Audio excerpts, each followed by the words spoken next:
KPI UIN Sahada Padang Sidimpuan, profesional berdaya saing global. Apa kabar kita semuanya? Semoga pagi hari ini tetap sehat dan bahagia. Amin ya rabbal alamin. Tetap bersama kami beberapa menit ke depan. Saya Nur Hidayah. Let's talk about us. Baiklah, hari ini kita kedatangan narasumber cantik, yaitu Ibu Program Studi Bimbingan Konseling Islam, untuk berbincang tentang urgensi psikologi konseling Islam dalam menjaga kesehatan mahasiswa. Wah, ini pastinya bagus banget nih untuk kita para mahasiswa di UIN Sahada Padang Sidimpuan. Sebelum itu kita tanya-tanya dulu dong narasumber kita pagi ini. Selamat pagi Bu. Pagi, Assalamualaikum warahmatullahi wabarakatuh. Waalaikumsalam warahmatullahi wabarakatuh.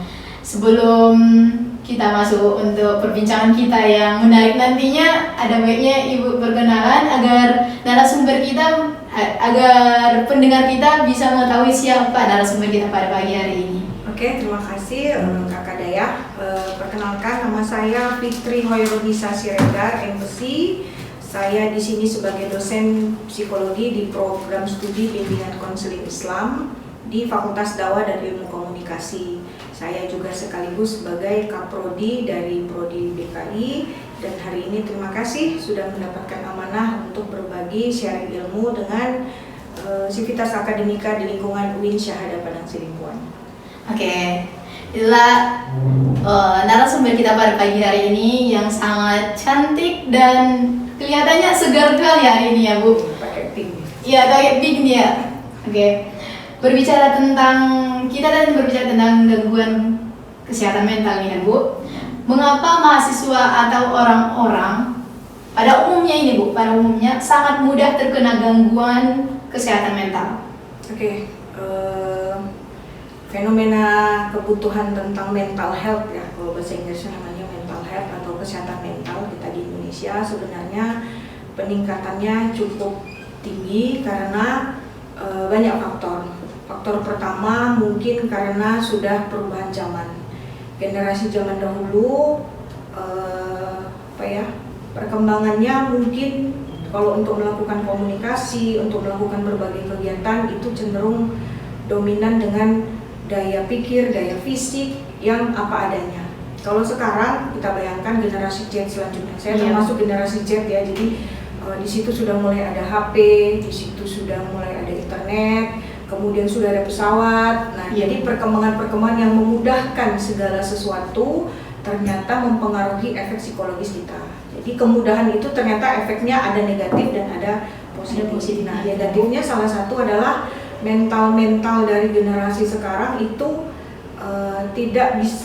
kesulitan mengenali kata sulit gitu. Kalau sudah sulit inginnya menyerah gitu. Kalau zaman dulu sulit tetap harus dijalani gitu. Misalkan kita mau pulang kampung, kita sekolah dari mungkin Padang Sidimpuan, sekolahnya di mana, otomatis perjuangannya lebih keras dibanding sekarang sudah ada angkot, sudah ada mungkin sepeda motor. Kalau zaman dulu masih jalan kaki gitu. Iya, semuanya diperjuangkan melalui kekuatan fisik. Kalau sekarang misalkan anak mahasiswa butuh duit, mak telepon, mak uang. Kalau dulu mungkin dia harus pulang balik untuk supaya biaya buat surat. Berapa minggu kemudian baru nyampe gitu ya. Jadi kemudahan itu ternyata efek psikologisnya adalah ke mental, daya juangnya, kemudian kesabarannya gitu. Makanya kalau mahasiswa zaman sekarang kesabarannya makin tipis, nggak ketemu dosen satu hari, sembunyi satu minggu untuk menenangkan hati bahwa dia kecewa dengan dosennya. Padahal sebenarnya kalau satu hari tidak bisa jumpa dosen, besok diulang lagi. Nah, itu daya juangnya. Nah, mental seperti inilah yang ternyata berpengaruh kepada perkembangan dari mahasiswa itu sendiri. Pastinya kesehatan mental ada dampaknya pada diri kita maupun pada lingkungan kita gitu ya Bu. Kemudian seperti apa dampak yang ditimbulkan pada saat kita kecenderungan kesehatan mental kita menurun gitu Bu? Oke. Kesehatan mental adalah kemampuan kita mengatasi segala kesulitan dengan baik, kemudian tidak ada unsur-unsur yang mengganggu secara fisik, emosi, kemudian relasi sosial. Itu kesehatan mental. Jadi orang-orang yang bersabar ketika menerima ujian, mahasiswa yang sabar ketika tadi contoh saya sebutkan. Kemudian daya pikirnya ketika ada masalah, saya harus segera cari solusi, bukan diam berkurung di dalam kamar kemudian menangis, mengeluh. Nah, jadi sebenarnya orang yang gampang mengeluh itu adalah bagian dari kesehatan mental yang mungkin lagi punya masalah gitu. Kemudian secara fisik stres, kemudian malas makan, sakit lambung, kemudian banyak mahasiswa sekarang yang seperti timbul penyakit-penyakit baru yang sebenarnya karena pikirannya punya masalah seperti itu. Nah, dampaknya kalau dampak kesehatan mental yang menurun jelas pengaruhnya ke akademik, moodnya. Nah, jadi mahasiswa ini penyakit paling parah yang dialami mahasiswa adalah gangguan panik, gangguan mood. Kemudian kalau tidak selesai stresnya yang hal sepele misalkan saya kemarin ada ketemu dengan mahasiswa yang ketiga-tiganya curhat, Bu, bagaimana cara saya menghadapi dosen killer? Nah, jadi saya tanya dulu siapa dosennya, gitu kan. Kemudian saya sampaikanlah sisi positif dan negatif bagaimana mengatasi masalah dari satu masalah tersebut, gitu. Jadi jangan gampang menyerah, itu ujungnya kesimpulan yang saya sampaikan. Nah, itu bagian dari kesehatan mental dan dia mencari bantuan. Banyak mahasiswa yang punya masalah tapi secara psikologi, nah secara psikologi kan psikologi memahami diri dan memahami orang lain, kemudian konseling. Nah, dengan konseling itu mencari bantuan, bukan disimpan sendiri berkurung dalam bercerita kepada orang lain juga mencari bantuan gitu. Kadang malu bertanya sesat di jalan, kebanyakan bertanya jalan-jalan. Nah, jadi cari solusi yang tepat itu melakukan konseling dengan orang-orang yang tepat yang bisa memberikan sedikit bantuan. Tetapi ujungnya adalah mahasiswa itu sendiri. Jadi kalau mengandalkan orang lain nanti takut ketergantungan. Tapi kalau dia sudah tahu caranya, kemudian dia mengandalkan dirinya sendiri, dia tidak akan merasakan kekecewaan ketika kecewa dengan bantuan orang yang tidak kayak PHP gitu ya. Nah, tapi dia bisa sendiri. Oh, aku tahu caranya. Nah, itulah fungsi dari kesehatan mental buat para mahasiswa. Wah, memang ternyata banyak ya gangguan mental yang terjadi pada saat mahasiswa dalam keadaan perkuliahan gitu. Berarti semuanya itu termasuk kesehatan mental yang merupakan mahasiswa ini itu mudah untuk down mentalnya gitu kan. Kemudian menurut Ibu sendiri penyebab dari terganggunya kesehatan mental itu seperti apa penyebabnya itu? Oke. Ketika membicarakan tentang penyebab, kita harus melihat dari manusia itu diketahui dari masa lalu, masa sekarang, dan masa yang akan datang. Nah, ketika kita sudah adik-adik semua ya yang mendengarkan, yang sudah statusnya sekarang mahasiswa, itu kita harus berkaca dari masa lalu. Masa lalu itu akan mempengaruhi masa sekarang. Nah, jadi masa lalunya bisa jadi mahasiswa yang mungkin lagi mendapatkan masalah dalam mentalnya, mengalami stres dan sebagainya, itu karena mungkin dari kondisi di rumah gitu. Pola asuh orang tua sangat penting buat kita. Ada pola asuh orang tua yang istilahnya namanya otoriter, terlalu mengatur. Ada pola asuh orang tua yang mungkin demokratis, semua dibicarakan, didiskusikan. Jadi kita harus bangga dengan kualitas orang tua kita apa adanya. Tetapi satu sisi ada mungkin sisi kelemahan dan kelebihan. Itu mempengaruhi mahasiswa ketika datang di kampus. Mulai datang di UIN Syahada Padang Sidimpuan, tuntutannya harus sudah asrama. Tidak semua mahasiswa sanggup.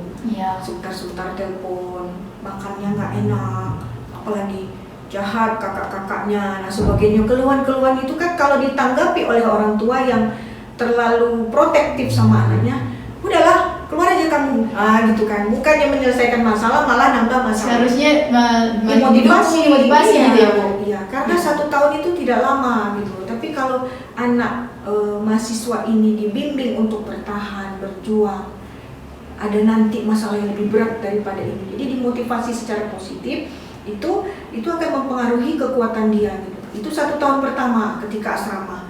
Banyak mahasiswa yang menyerah ya, angkatan daya juga banyak sekali menyerah, baru 1 minggu, sebulan sudah tidak sanggup gitu. Sementara banyak yang lolos kan? Banyak. Lolos, seperti itu.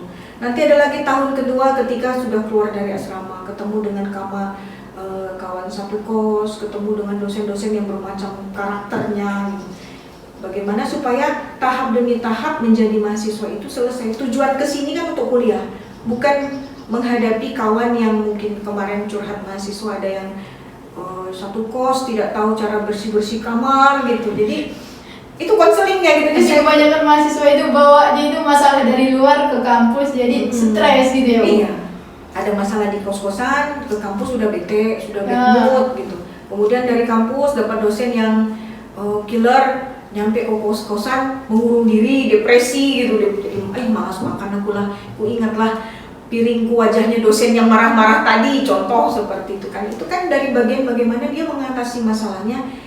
Nggak masalah jatuh, nggak masalah nangis, tapi habis itu cepat bangkit gitu.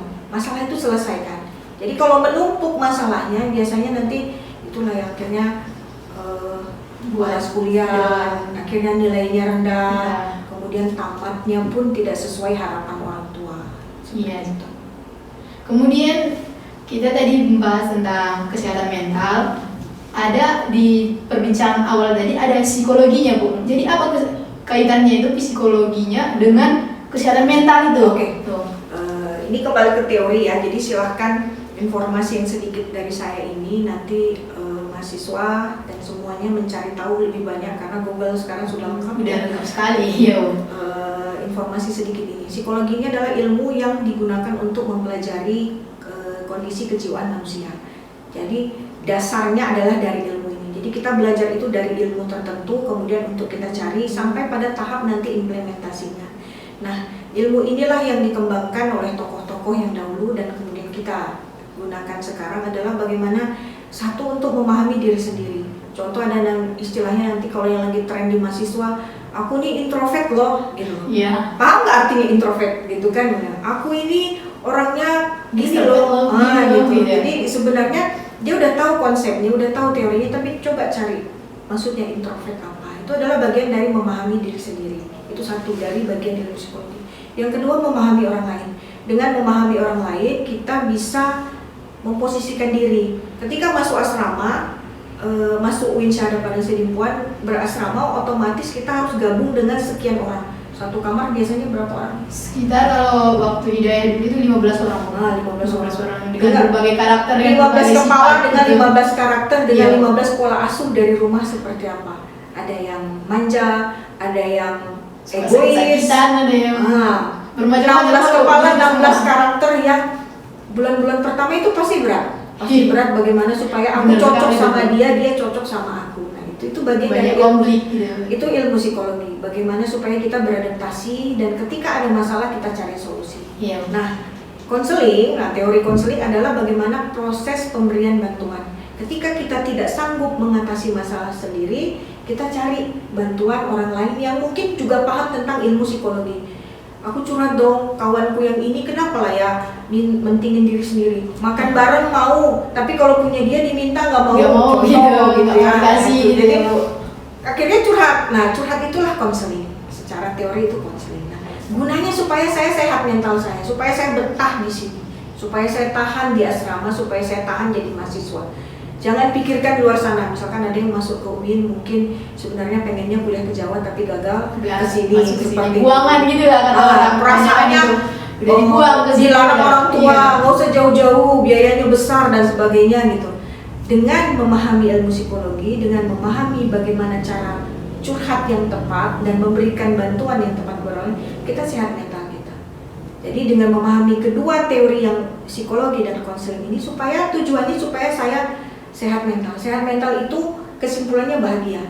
Jadi saya tenang, saya ikhlas ketika saya ngadapin dosen yang tadi killer, saya menghadapi kawan kos yang mungkin cenderung egois, bosi, nyuruh senang tapi disuruh nggak mau, kerjasamanya tidak ada gitu.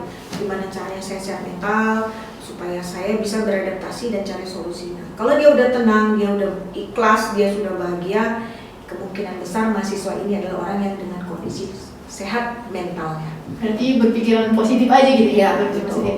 Ya, pasti kalau ada kejadian itu pasti ada baiknya, ada hikmahnya gitu ya. Kemudian pada perbincangan terakhir ini ada nggak Ibu tips ataupun nasihat dari Ibu untuk para mahasiswa di UIN Syahada Padang Sidimpuan ini? Oke, saya kalau untuk tips saya catat ya. Tipsnya yang pertama adalah ketika kita sudah menentukan pilihan menjadi mahasiswa, maka kita jalankan dengan sebaik-baiknya. Masih banyak di luar sana anak-anak muda yang tidak punya rezeki untuk jadi mahasiswa. Satu itu, syukurin dulu.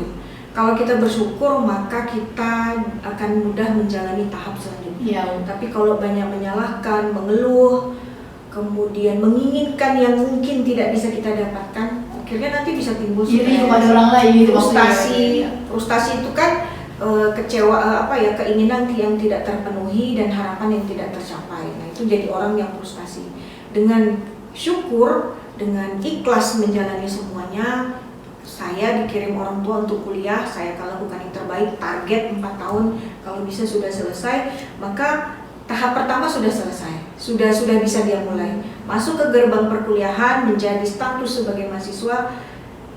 Bagaimana supaya dia belajar menjadi orang yang tadi mahasiswa, pasti berpikirnya mandiri, kemudian bagaimana dia belajar tanpa mengenal lelah, mengandalkan diri sendiri, bersungguh-sungguh untuk satu tujuannya gelar sarjana tadi.